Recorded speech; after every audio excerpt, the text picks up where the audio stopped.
خاتم النبيين أبي القاسم محمد صل على وأهل بيته الطيبين الطاهرين المعصومين المظلومين المنتجبين الذين أذهب الله عنهم الرجس وطهرهم تطهيرا صل على محمد وآله ولعنة الدائمة على أعدائهم أجمعين من يوم ظلمهم إلى يوم الدين. أما بعد فقد قال الله سبحانه وتعالى في كتاب المجيد وفرقان الحميد وقوله الحق. بسم الله الرحمن الرحيم. قل إن كنتم تحبون الله فاتبعوني يحببكم الله. صلوات پڑھیں.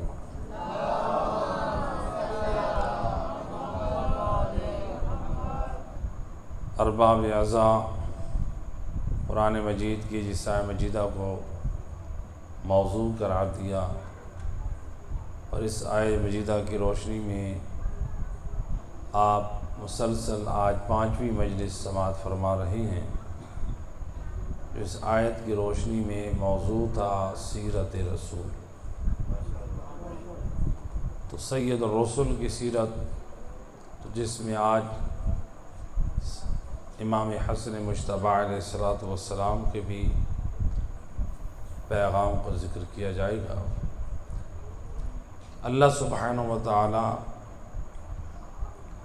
امت مسلمہ کی ہدایت کے لیے جو عظیم پیغام دے رہا ہے اپنے رسول سے فرمایا قل اے میرا حبیب کہہ دے. بہت پیغامات وہ اللہ نے اپنے حبیب کے ذریعے پہنچائے. پورا قرآن پیغام خدا ہے، لیکن اس آیت میں اللہ امت کے نام خاص پیغام دے رہا. خاص پیغام ایک ہے جو انبیاء ما سلف گزرے ہیں، ان کی حالات زندگی کو اللہ نے قرآن میں ذکر کیا، وہ ہمارے لیے پیغام ہے.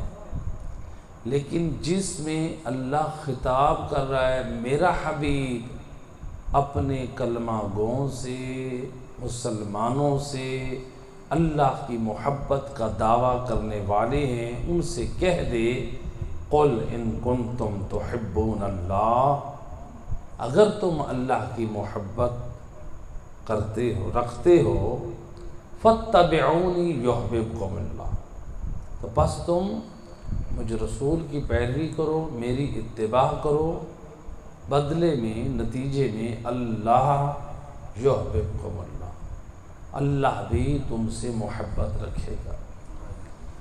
یہ کتنی عظمت ہے، کتنی بلند رتبہ شان ہے اس مسلمان کی.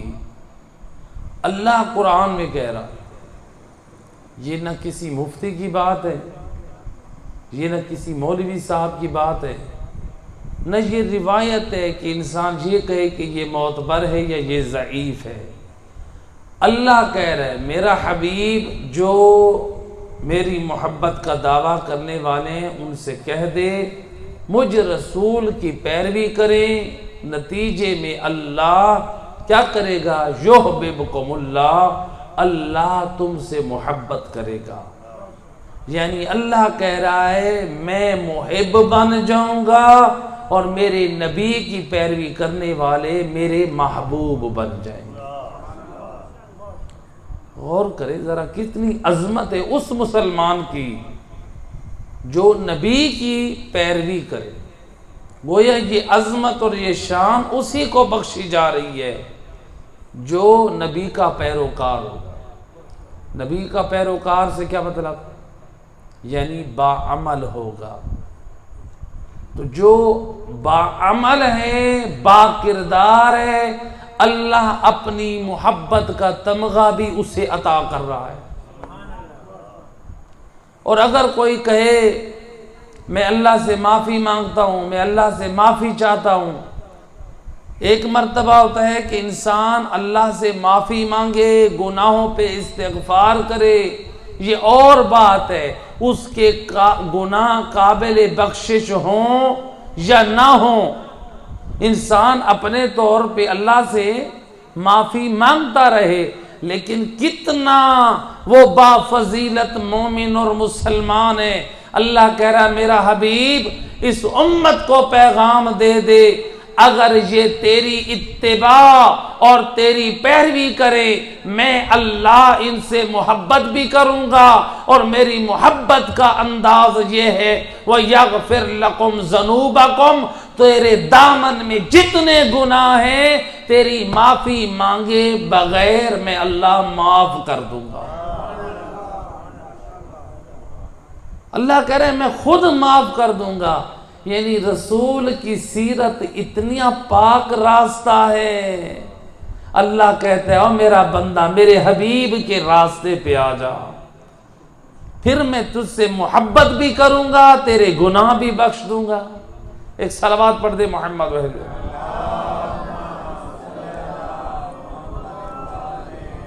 لہذا سید الرسل کی سیرت ہمارے لیے نمونہ عمل بنی. آئے سید الرسل نے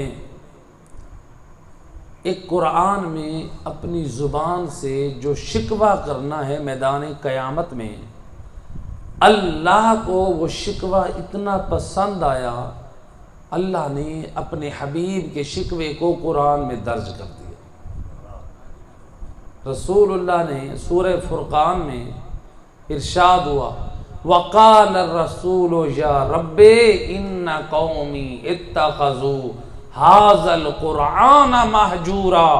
رسول اللہ میدان معاشر میں شکوہ کریں گے بار الہ میری قوم نے قرآن کو پس پشت ڈال دیا، میری قوم نے، میری امت نے قرآن کو چھوڑے رکھا. یہ کون شکوہ کریں گے؟ رسول اللہ کریں گے. اس لیے علماء بیان کرتے ہیں یعنی سید الرسل اپنے زمانے میں لوگوں کی حالت کو دیکھ رہے تھے کہ ان کا قرآن سے تمسک کتنا ہے. وہ اپنے زمانے میں دیکھ رہے تھے کہ قرآن آیا ہے ہدایت کے لیے، لیکن یہ قرآن سے ہدایت حاصل نہیں کر رہے. اور رسول اللہ اسی لیے قیامت تک کے حالات سے باخبر ہے کہ میری امت جب ابھی میں موجود ہوں قرآن کو اہمیت نہیں دے رہے، میرے بعد یہ امت قرآن کا کیا خیال کرے گی، قرآن پر یہ کیا عمل کرے گی. اس لیے رسول اللہ کا یہ شکوہ جو نبی نے یہ شکوہ یہ کرنا ہے میدان قیامت میں، اللہ نے اس کو قرآن میں پیش کر دیا کہ اے لوگو میرا رسول میدان معاشر میں اپنی امت کا شکوہ کرے گا کہ انہوں نے قرآن کو چھوڑ رکھا تھا. قرآن کے نازل ہونے کا ہدف اور مقصد کیا تھا؟ ہدی للناس، لوگوں کی ہدایت. عام طور پہ لوگ جب پہلا پارہ شروع کرتے ہیں تو اس میں آیت مجیدہ پڑھتے ہیں تو لوگ کنفیوز ہو جاتے ہیں. الف لام میم ذالک الکتاب لا ریب فیہ ھدی للمتقین. یہ قرآن، یہ کتاب ہدایت ہے متقیوں کے لیے. تو عام جوانوں اور پڑھنے والوں کا سوال اٹھتا ہے قبلہ یہ قرآن صرف متقیوں کی ہدایت کے لیے آیا ہے، تو پھر عام لوگ کیسے ہدایت حاصل کریں؟ قرآن کی سے ہدایت تو کافروں نے بھی حاصل کی ہے، قرآن سے ہدایت لوگوں نے بھی حاصل کی ہے، لیکن اللہ نے یہ کیوں کہا؟ ہدی للمتقین. قرآن ہدایت کرتا ہے متقیوں کی۔ حالانکہ اللہ نے ایک اور مقام پہ فرمایا ہدی للناس، یہ قرآن لوگوں کی ہدایت کے لیے۔ للناس میں کافر بھی ہیں مسلمان بھی ہیں سارے، تو ہدی للمتقین کیوں کہا؟ عام ہے تمام لوگوں کے لیے، اور جو قرآن سے ہدایت کا جو صحیح استفادہ کرنے والا گروہ ہے وہ ہے متقین۔ اور ہمارا مؤذن 5 وقت اذان میں گواہی دیتا ہے اشہد ان امیر المؤمنین و امام المتقین، میں گواہی دیتا ہوں میں ہر ایک کو اپنا امام نہیں مانتا، میرا امام حق امام اول وہ ہے جو امام المتقین ہے۔ مولا کو امام المتقین مانتے ہیں یا نہیں مانتے؟ جی مولا کون ہے؟ امام المتقین، متقیوں کے امام ہے۔ بس اب جملے سے بات نکلتی ہے، یعنی امام ہے امام اب میرے دوست ہم نے اذان میں گواہی تو دے دی، آپ نے سن بھی لیا کہ مولا علی کیا ہیں؟ امام المتقین۔ ایمان رکھتے ہیں؟ ایمان ہے یا نہیں ہے؟ امام کو امام المتقین مانتے ہیں؟ اب ذرا غور کرے، اور میرا دوست صرف ایمان رکھنے میں نجات نہیں ہے، جب تو نے اللہ کے گھر میں گواہی دے دی، میں گواہی دیتا ہوں میں نے اس امام کو امام مانا ہے جو متقیوں کا امام ہے، اور میرا دوست پھر جو گواہی دے رہا ہے جس پہ ایمان رکھ رہا ہے، دیکھ تو صحیح اپنے گریبان میں تو جھانک، کیا تو متقی ہے کہ تیرا پہلا امام علی امام المتقین ہے؟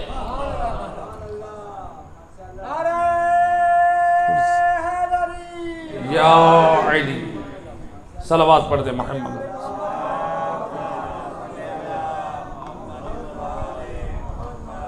بھئی ہم ایمان رکھ لیں، بے شک ایمان رکھنا ضروری ہے، تو کیا صرف ہم ایمان رکھتے رہیں، عمل نہیں کریں؟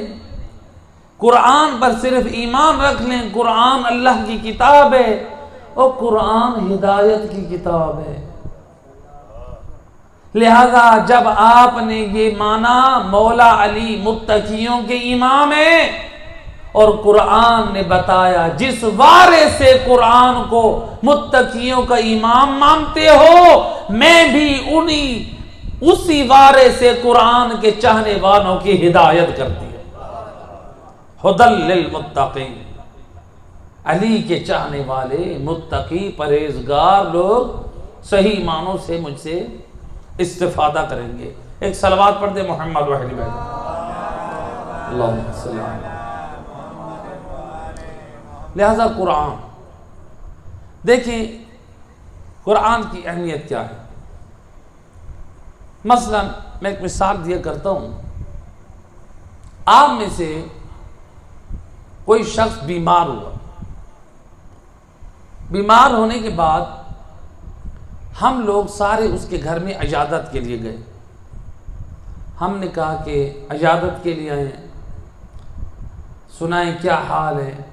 ڈاکٹر کے پاس گئے، دوائی لی، جواب دیا جی الحمدللہ ڈاکٹر کے پاس گیا ہوں، کیا کمال کا ڈاکٹر ہے، دوائی کیا کمال کا نسخہ لکھا ہے، تعریف پہ تعریف کر رہا ہے، ڈاکٹر بھی با کمال ہے، نسخہ بھی با کمال ہے۔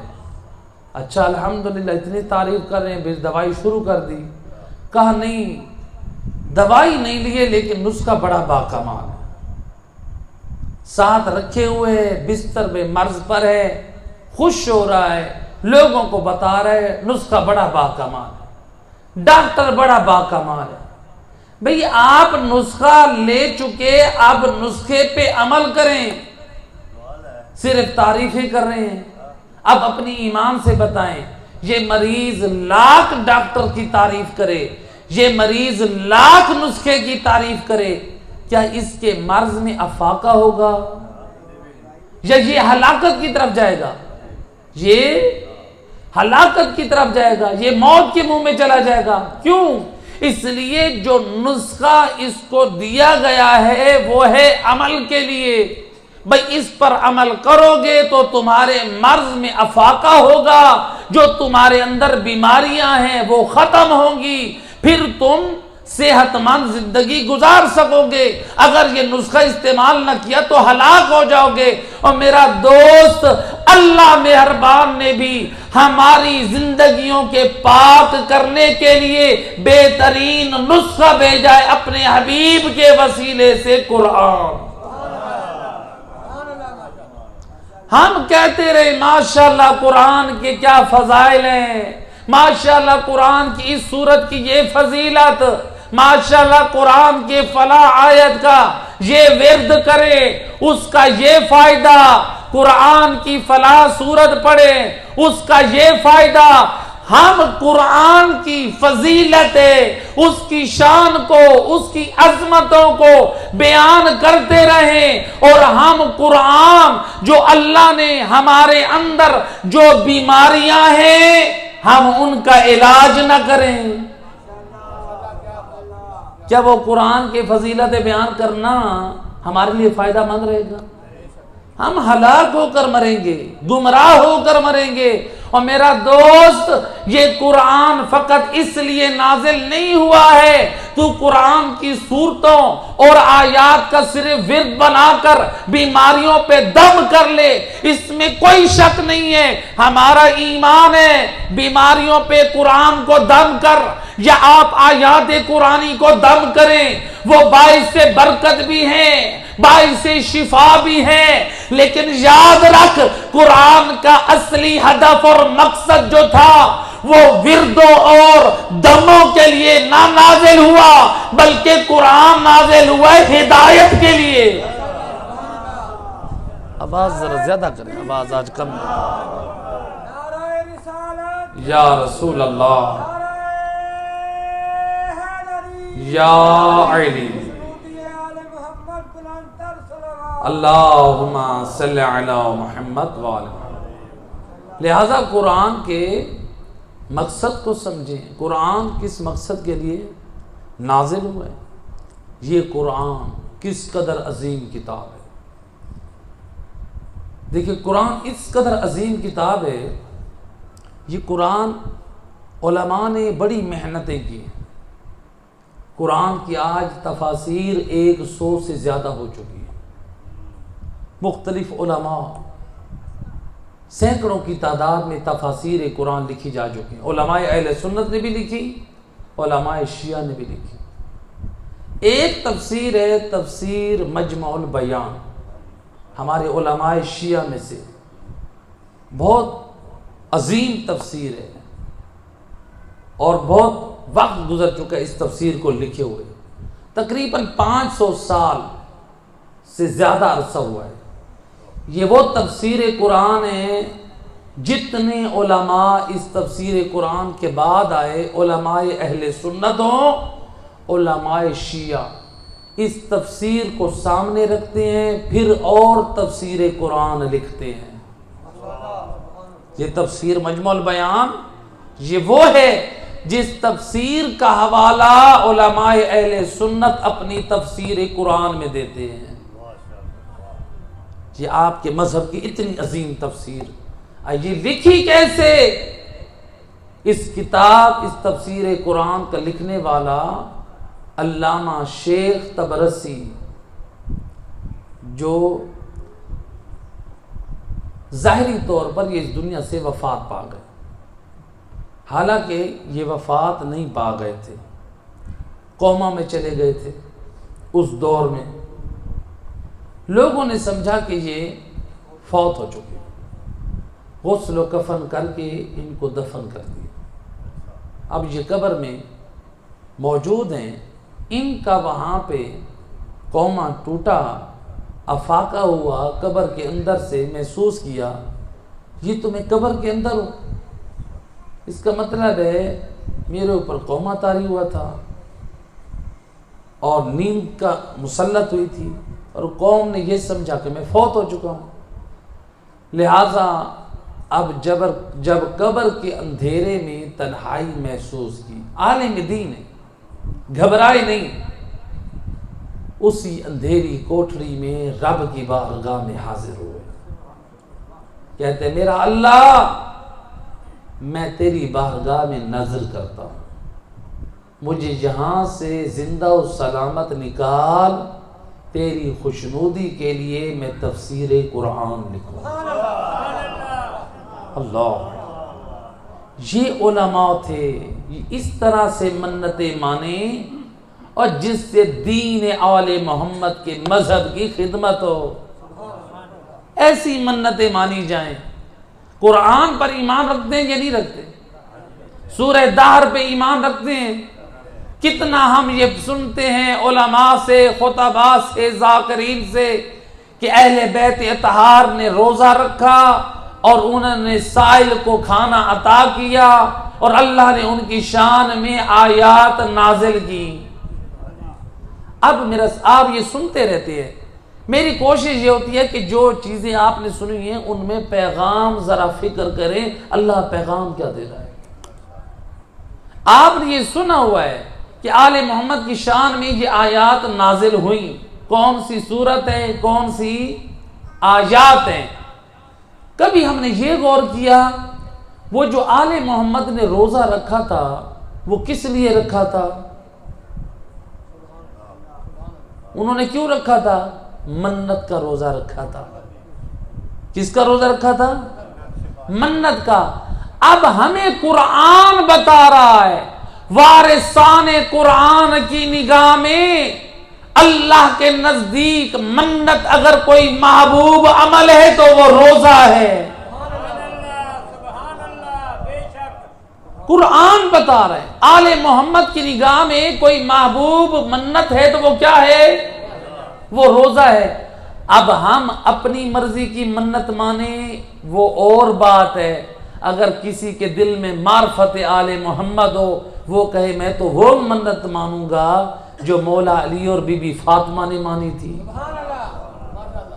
اور میرا دوست اپنی زندگی کو دیکھ اور آل محمد کا پاک کردار دیکھ، نبی اور آل نبی کی پاک سیرت دیکھیں، اپنی اصلاح کریں۔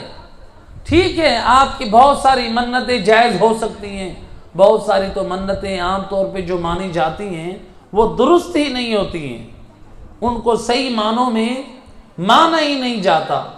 ایک صلوات پڑھ دے محمد و اہل بیت ذات۔ اب عالم دین نے منت مانی، اللہ تعالیٰ نے قبر کو کھدوانے کا انتظام کر دیا۔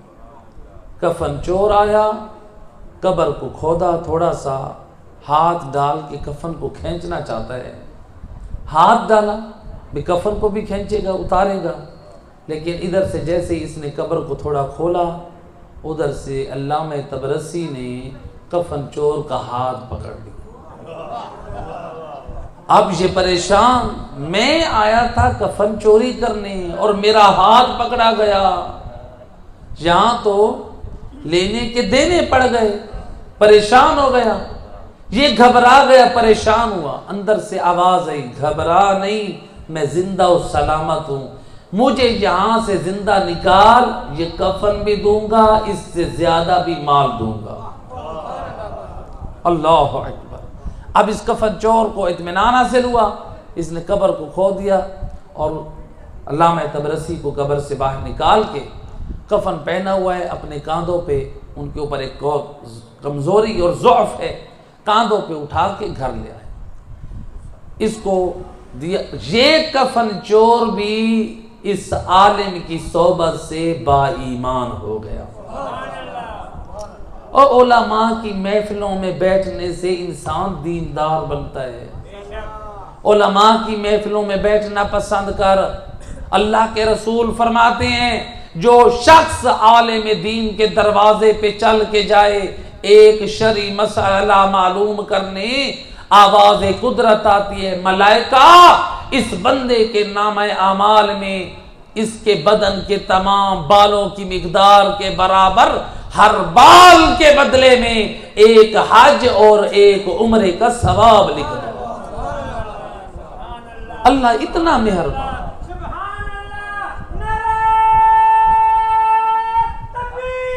اللہ اکبر. یا رسول اللہ.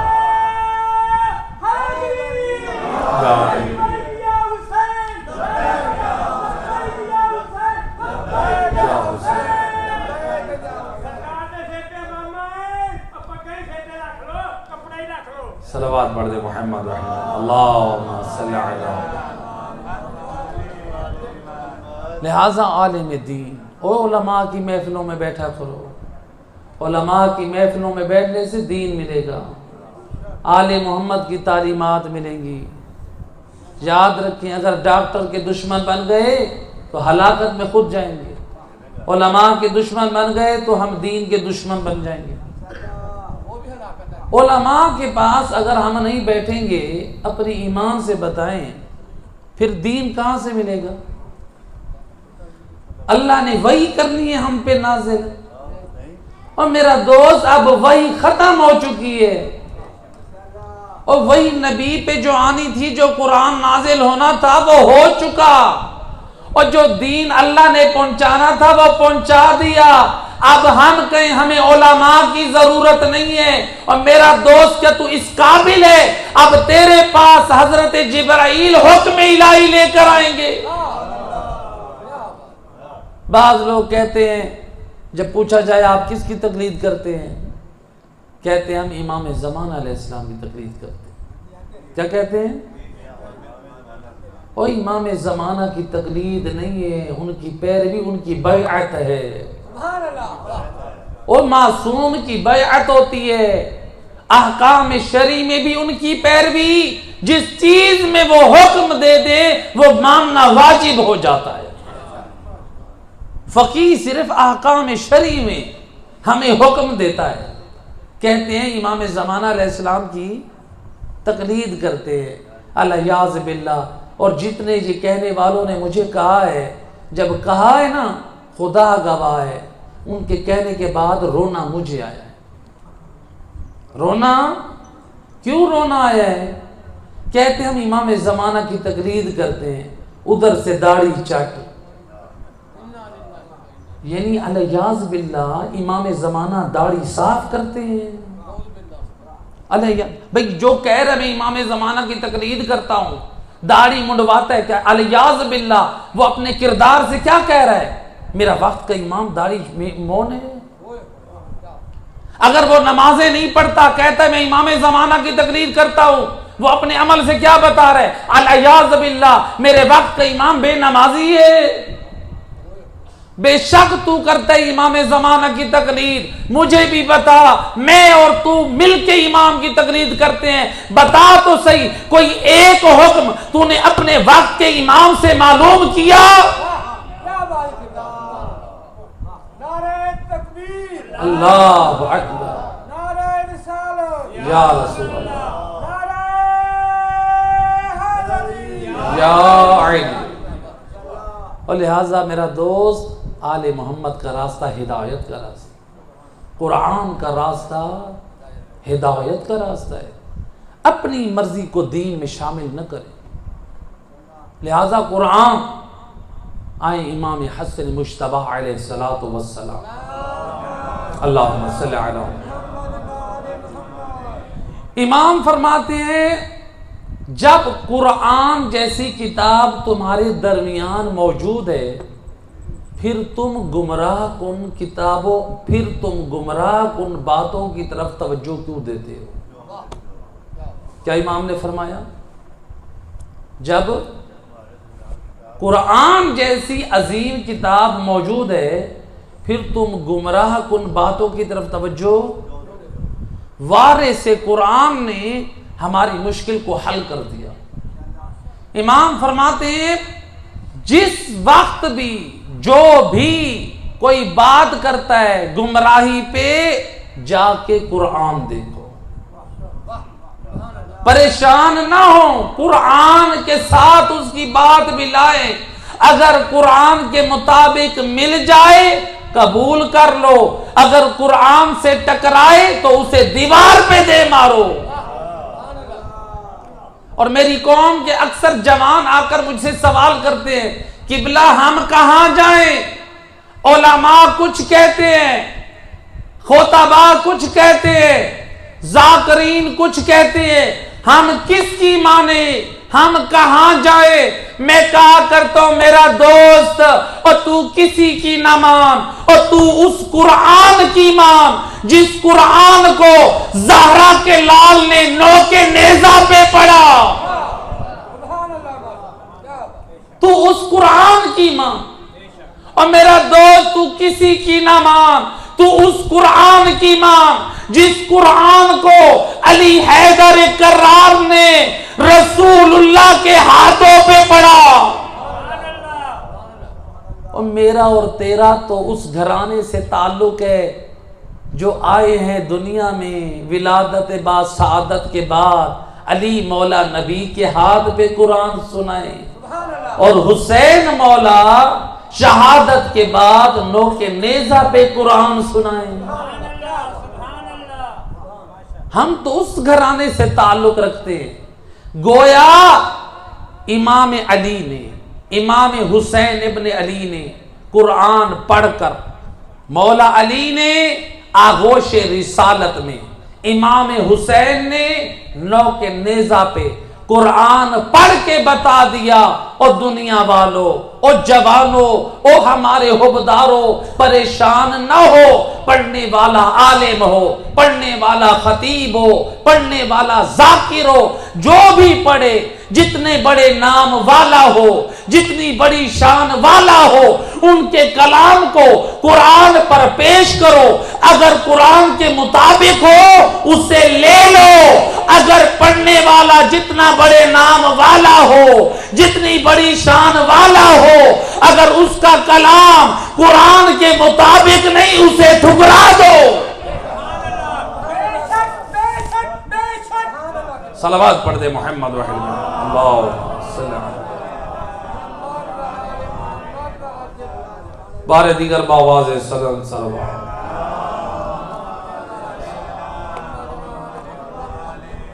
لہٰذا آج کا جوان پریشان، ہم کس کی مانیں؟ اور میرا دوست اپنی زندگی میں ترجمہ قرآن کو شامل کر، خدا گواہ ہے، ترجمہ قرآن کو صبح سے آپ شروع کریں، رب کعبہ کی قسم، اس منبر کی عظمت کی قسم کھا کے کہہ رہا ہوں، ایک ماہ میں بہت سارا حق آپ قرآن کے ترجمے سے جان جائیں۔ ترجمہ قرآن پڑھے، ایک دفعہ پڑھے تو صحیح اللہ تعالیٰ قرآن میں کیا کہہ رہے ہیں۔ اگر کوئی کہتا ہے میں تو قرآن نہیں پڑھ سکتا، مجھے تو قرآن پڑھنا نہیں آتا، اردو بھی پڑھنی نہیں آتی، اور میرا دوست آج تو ہر ٹی وی چینل پہ صبح کو قرآن بھی تلاوت ہوتی ہے اور ترجمہ قرآن بھی ہوتا ہے۔ وقت نہیں کا، تیرے پاس ڈرامے فلمیں دیکھنے کے لیے وقت ہے، قرآن کی تلاوت کے لیے وقت نہیں ہے۔ تیرے پاس دوستوں کے ساتھ بیٹھنے کے لیے وقت ہے، اور موبائل پہ ٹک ٹاک کے بیہودہ چیزیں دیکھنے کے لیے وقت ہے، گیمیں کھیلنے کے لیے وقت ہے۔ وقت نہیں ہے تو ترجمہ قرآن پڑھنے کا وقت نہیں ہے، قرآن پڑھے۔ لہٰذا امام علی ابن ابی طالب علیہ السلام، اللہم صلی علی،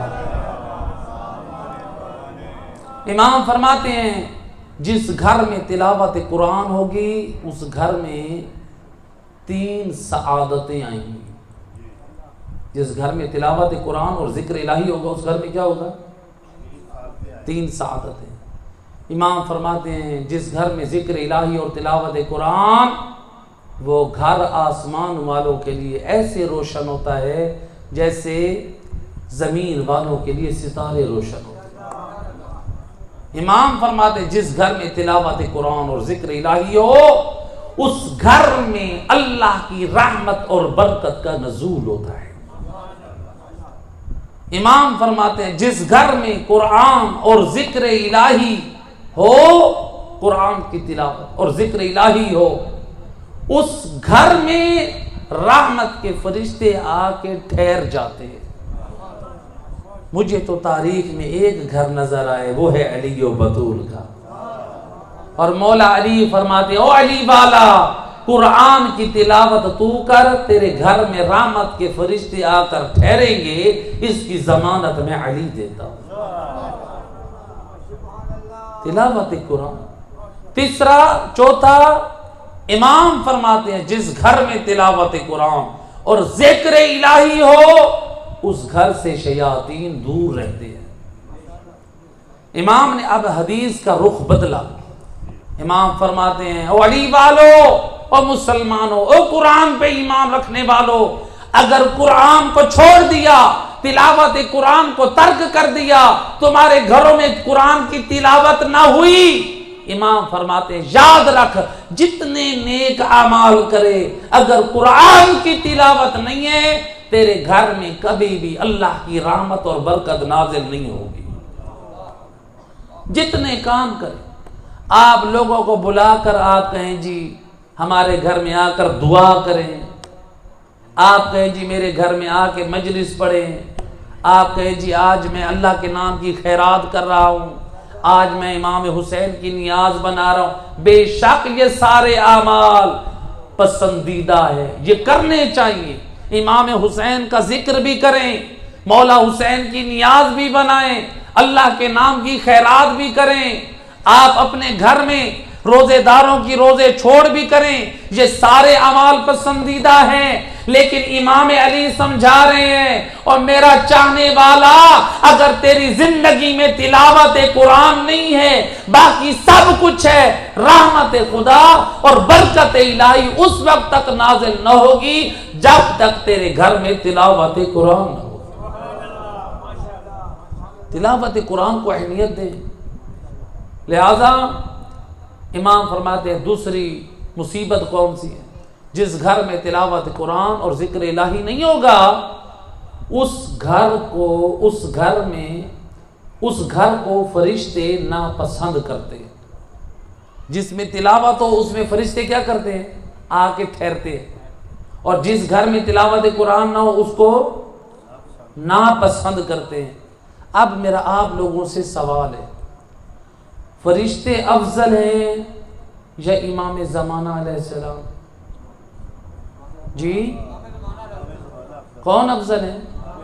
امام زمانہ۔ ہمارا ایمان ہے، حدیث ہے ان الملائکہ خدامنا و خدام شیعتنا، ملائکہ ہمارے اور ہمارے شیعوں کے غلام ہیں، خادم ہیں۔ معصوم فرماتے ہیں اور امام زمانہ تو سید و سردار ہے، فرشتوں سے افضل ہیں، حجت خدا ہیں۔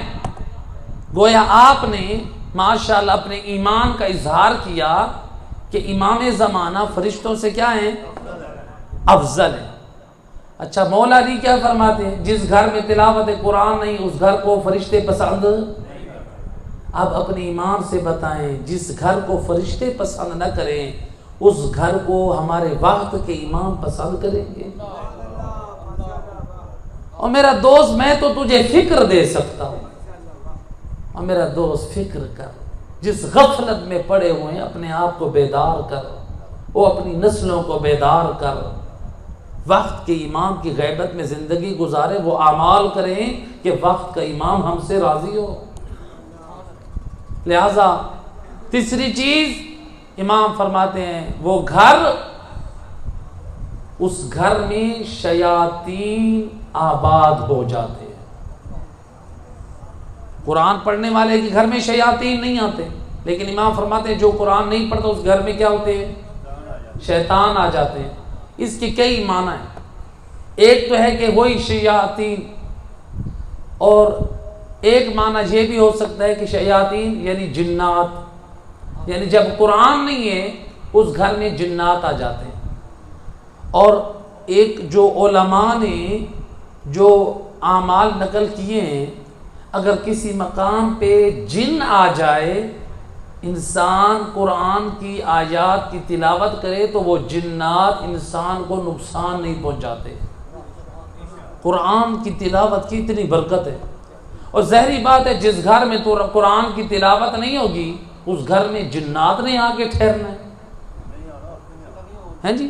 جب فرشتوں کی جگہ ہے نہیں تو اب جنوں نہیں آنا ہے، اور دوسرا اس کا ایک معنی یہ بھی ہو سکتا ہے اس گھر میں شیاطین آ کر ٹھہرتے ہیں. کیا مطلب؟ جب جس گھر میں قرآن نہیں ہے اب قرآن نے کہا ہے نماز پڑھو، ایسے کہ نہیں؟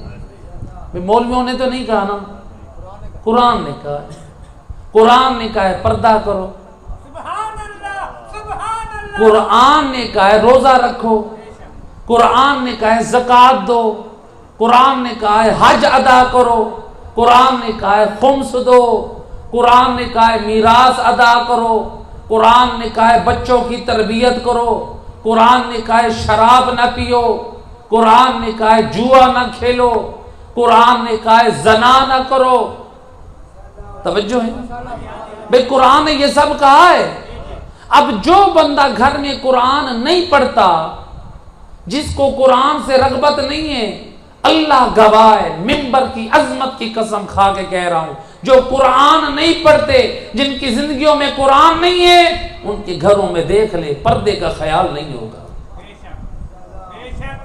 جن کی زندگی میں قرآن نہیں، ان کی زندگی میں نماز نہیں.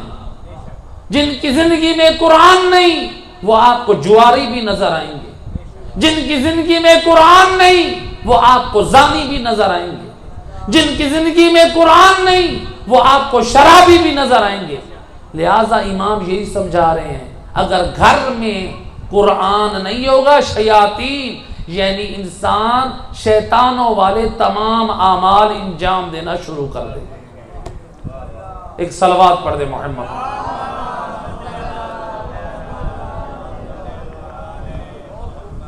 لہذا قرآن حق ہے. قرآن میں اللہ نے ہر چیز بیان کر، عقیدہ توحید بھی ہے، عقیدہ نبوت بھی ہے، عقیدہ ولایت بھی ہے، امامت بھی ہے. ایسے کہ نہیں؟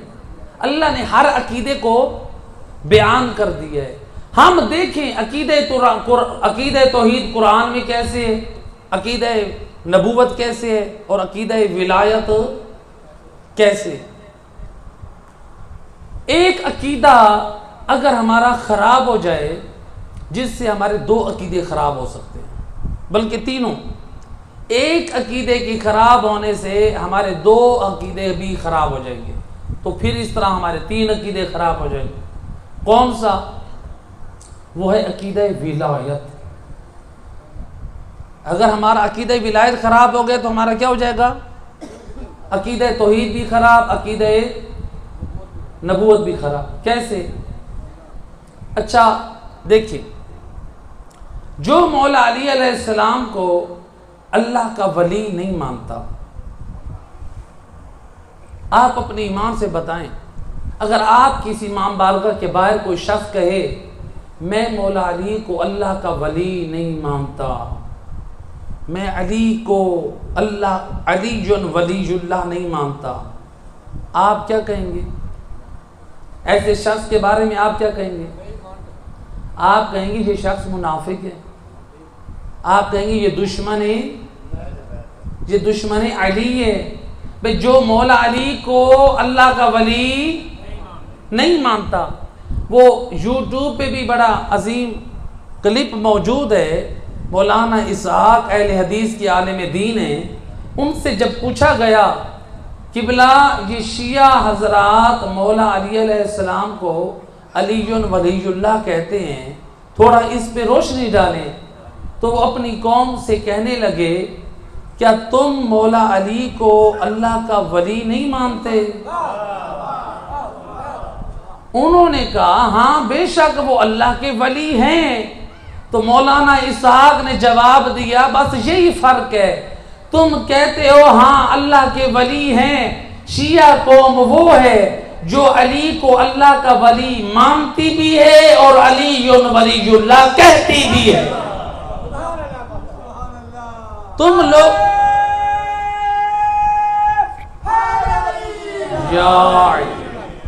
لوگ علی کو اللہ کا ولی مانتے ہو، لیکن وہ قوم مانتی بھی ہے اور کہتی بھی ہے. آج دنیا کہتی ہے کہ آپ نے اپنے کلمہ میں علی ولی اللہ کا یہ کہاں سے اضافہ کیا؟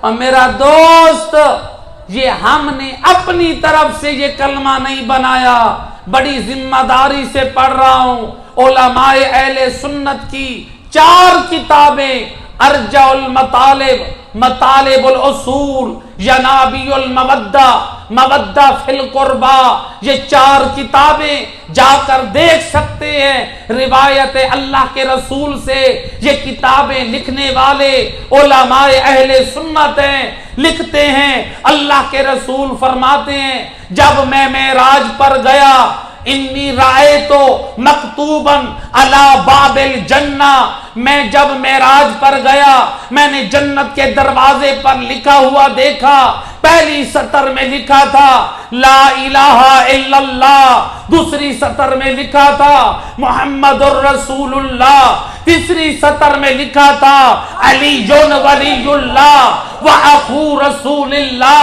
اور میرا دوست حق پہ اعتراض نہ کر، اعتراض کرنا ہے یا خدا پہ کر یا مصطفیٰ پہ کر، اس لیے کہ جنت کے دروازے پہ لکھوانے والا خدا ہے اور امت کو آ کے بتانے والا مصطفیٰ ہے۔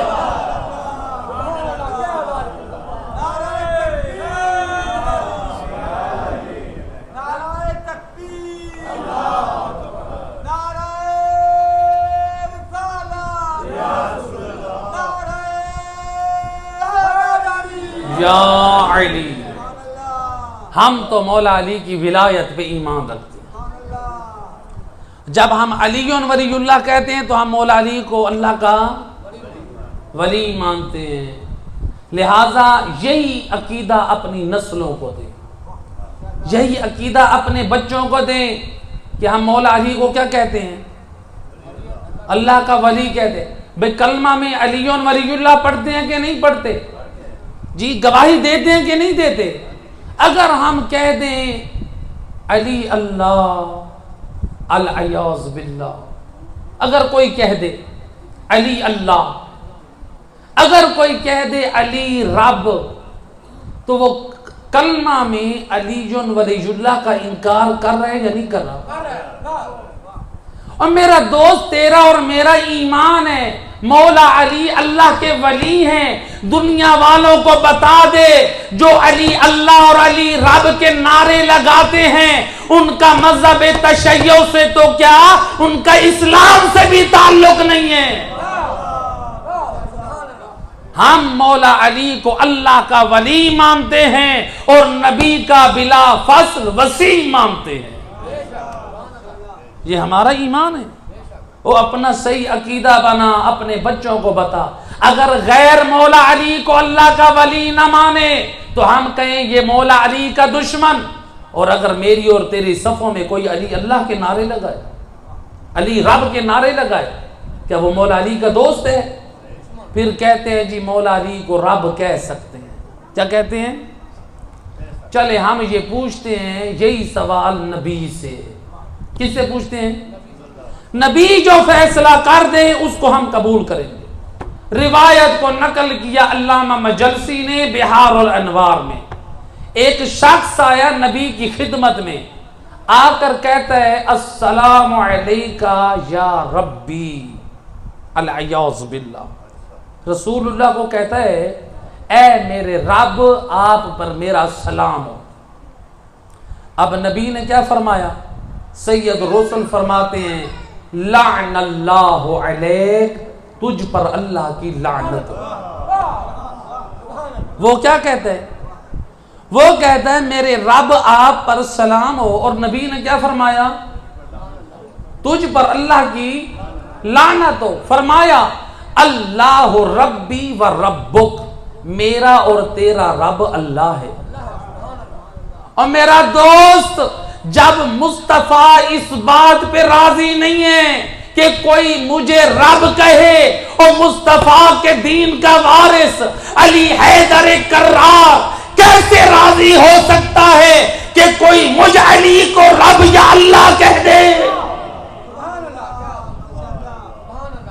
اور ہم مصطفیٰ کے دین پہ ہیں، لہذا مصطفیٰ کی تعلیمات ہمارے لیے ہیں، لہذا اپنے بچوں کو اپنے جوانوں کو یہ عقیدہ دیں۔ جو آپ کلمہ میں پڑھتے ہیں مولا علی کی گواہی دیتے ہیں، کہ ہم مولا علی کو اللہ کا ولی مانتے ہیں، یہی اپنی نسلوں کو تعلیم دے کہ ہم مولا، آج دنیا ہم پہ اعتراض کرتی ہے، وہ کہتی ہے شیعہ مولا علی کو اللہ کہتے ہیں، ان کو بتائیں ہم شیعہ مولا علی کو اللہ کا ولی مانتے ہیں، ہم نبی کا جانشین مانتے ہیں، ہم علی مولا کو حجت خدا مانتے ہیں، ہم مولا علی علیہ السلام کو اشرف المخلوقات مانتے ہیں، ہم انہیں دوش رسالت کا سوار مانتے ہیں، ہم مولا علی کی عظمت و شان اور فضیلتوں کے قائل ہیں، اور جو مولا علی کی ایک فضیلت جو نبی نے اپنی زبان سے بیان کی، ایک فضیلت کا انکار کرے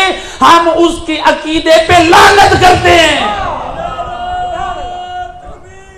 اللہ اکبر، یا رسول اللہ، یا علی۔ ہم تو مولا علی کی محبت کو عین اسلام سمجھتے ہیں، ہم مولا علی کی محبت کو عین دین سمجھتے ہیں۔ اللہ کے رسول نے فرمایا کیا؟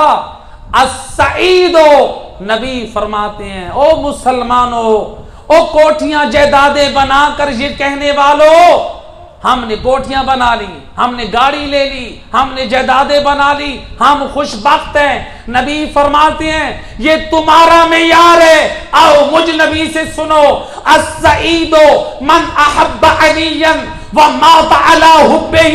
نبی فرماتے ہیں مسلمانوں سن لو مجھ نبی کی زبان سے، میری نگاہ میں وہی مسلمان خوش بخت ہے جو علی سے محبت رکھے، وقت موت بھی علی کا حبدار مرے۔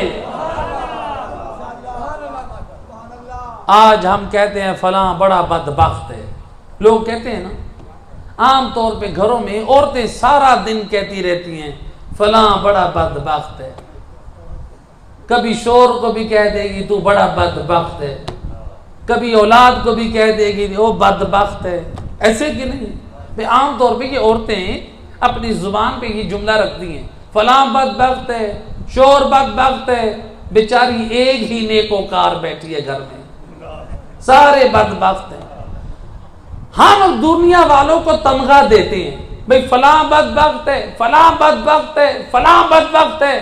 سید الرسل فرماتے ہیں اور دنیا والوں کو بدبخت کہنے والا آ مجھ مصطفیٰ سے سن، میری نگاہ میں بدبخت کون ہے؟ رسول اللہ فرماتے ہیں الشقی من ابغض علیا ومات علی بغضہ۔ نبی فرماتے ہیں او مسلمانوں سن لو مجھ نبی کی زبان سے، میری نگاہ میں وہی بدبخت ہے جو علی سے بغض رکھے، موت بھی علی کے بغض پر آئے۔ اللہ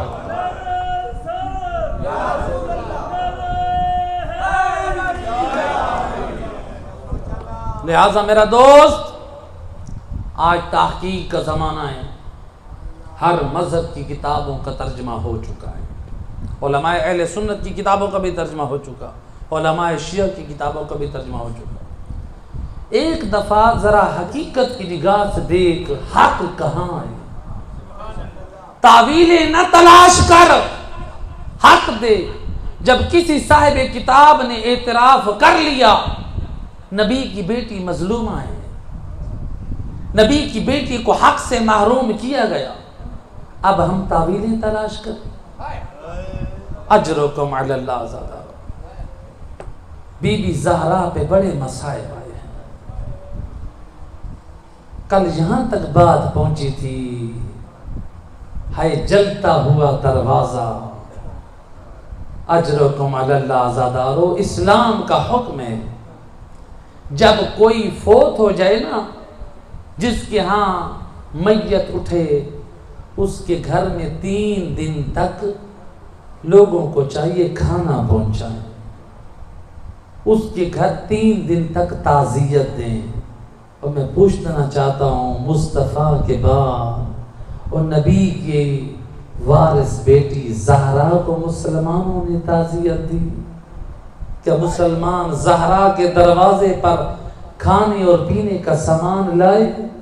تاریخ بتاتی ہے مسلمان آئے ضرور ہیں، خالی ہاتھ نہیں آئے۔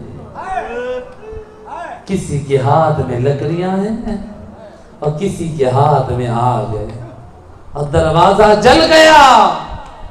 علامہ کاشی النجفی نقل کرتے ہیں اور جب بنت رسول جلتے ہوئے دروازے کے نیچے سے اٹھنے لگی اور خود کو سنبھالنا چاہا, ایک لعین نے بڑھ کر کیا کیا, وَلَتَمَ عَلَىٰ خَدَّيْهَا, اور بنت رسول کے رخساروں پہ جسارت کی. اور میرا چھٹا امام فرماتے ہیں عزادارو, اور میری دادی زہرا پہ جو مصائب آئے, اور مارنے والے نے تماچا اس زور سے مارا, قطعت کرتیہا وسقط علی الارض, اور تماچا اس زور سے سا اور کار کی بالی ٹوٹ کے زمین پر جا گری. اجرکم علی اللہ, ہے روایت کا جملہ, اے عزادار و روایت علامہ کاشی نجفی کو نقل کرتے. اور ایک شکی نے حکم دیا, کالا اضربوا فاطمہ, اور بنت مصطفیٰ پہ حملہ کر دو. اور جس کے ہاتھ میں تلوار نیام میں ڈالی تھی اس نے نیام 7 تلوار ماری اور کسی نے لکڑی ماری. روایت کا جملہ, فَنْحَالَتِ السَّيُوفُ عَلَىٰ حَبِيبَةِ رَسُولِ اللَّهِ, اور بنت مصطفیٰ پہ تلواروں کا حملہ ہوا اور مارنے والوں نے اتنا مارا حتی عَدَبُوهَا, اور بی بی کو لولہار کر دیا. ہے اجرکم علی اللہ زادارو, ہے زہرا سے یہ دکھ کیسے برداشت ہو. روایت کہتی ہے شیخ عباس سے کمی نقل کرتے ہیں, اور بنت مصطفیٰ پہ اتنے سخت مصائب آئے اور بی بی بستر مرض پر اتنی لاچار ہوئی. ہر گھنٹے بعد کیا ہوتا تھا, غشیت علیہ ساعہ بعد ساعہ, اور ہر گھنٹے بعد اور زہرا بے ہوش ہو کے گر جاتی اور پھر افاقہ ہوتا اور اللہ جانے علی مولا اور زہرا کے سر گود میں رکھ دے اور حسن حسین ماں زہرا پہ گر جاتے. اجرکم علی اللہ. ایک دن امیر المومنین علی مولا بی بی زہرا کے پہلو میں بیٹھ کر کہتے ہیں بنت رسول اللہ, اور مسلمان آ کر کہتے ہیں یا علی, اور زہرا سے کہے اپنے رونے کا وقت مقرر کرو. اور جب بی بی نے سنا ایک مرتبہ اور جناب سیدہ کا گریہ بلند ہوا, یہ اپنے مسائب بی بی نے پڑھنا شروع کیے. کہا یا ابا الحسن حرکو داری فصبرتو, اور مجھ زہرا کا دروازہ جلایا اور میں زہرا نے صبر کیا. وَأَسْقَطُ جَمِينِي, اور میرے محسن کو شہید کیا اور میں زہرا نے صبر کیا. اے میرے شوہر کو اور قیدی بنا کر مسجد لے گئے اور میں نے صبر کیا. وَغَصَبُوا حَقِّي فَصَبَرْتُ, اے علی اور مسلمانوں نے میرا حق لوٹا اور میں زہرا نے صبر کیا. الان یمنعون من البکاء, اے اب مسلمانوں سے اور زہرا کا رونا بھی برداشت نہیں ہے. اجرکم علی اللہ. ہے آ گیا وہ وقت اور بی بی اور دنیا سے وصال کر گئی. عزادار و غسل و کفن ہو چکا. اب علی مولا نے ہے دستور دنیا کے مطابق آواز دی یا حسن والحسین, یا زینب و ام کلثوم ہلمو، آؤ میری اولاد اور میرے بچوں آؤ، اور ماں زہرا کا آخری ودا کرو۔ اور روایت کا جملہ علامہ مجلسی نقل کرتے ہیں، اور امام حسن مجتبی اور ماں زہرا کے سینے گلے بینی، ہے حسین مولا رو کے کہہ رہے ہیں اے مادر گرامی، اور مجھ حسین سے بات کیجئے، اور اس سے پہلے میرا جگر پھٹ جائے۔ ہے حسن حسین کا رونا ہے برداشت نہ ہوا، ادھر سے جبرائیل نے آواز دی یا علی حسن حسین کو اور ماں زہرا کے لاشے سے جدا کرے، اور ملائکہ نے تسبیح چھوڑ دی، اجرکم علی اللہ زادارو۔ علی مولا نے کیا کیا، اور بڑے پیار سے شہزادوں کو ہٹایا اور شہزادوں کو پیار کیا۔ میں کہوں گا مولا آج اپنا گھر ہے، ہائے حسن حسین کو ماں کے لاشے سے جدا کیا، پیار بھی کیا اور سر پہ ہاتھ بھی رکھا، اور مولا کاش کربلا میں ہوتے، اور جب 11 محرم کو اور ننھی سکینہ اور حسین کے پامال لاشے پہ اے بی بی بوسے دے رہی ہے، ادھر سے شمر کے تازی آنے، اس وقت تک یہ لعین ظلم کرتا رہا، اور جب تک سکینہ نے بابا کا لاشا نہ چھوڑا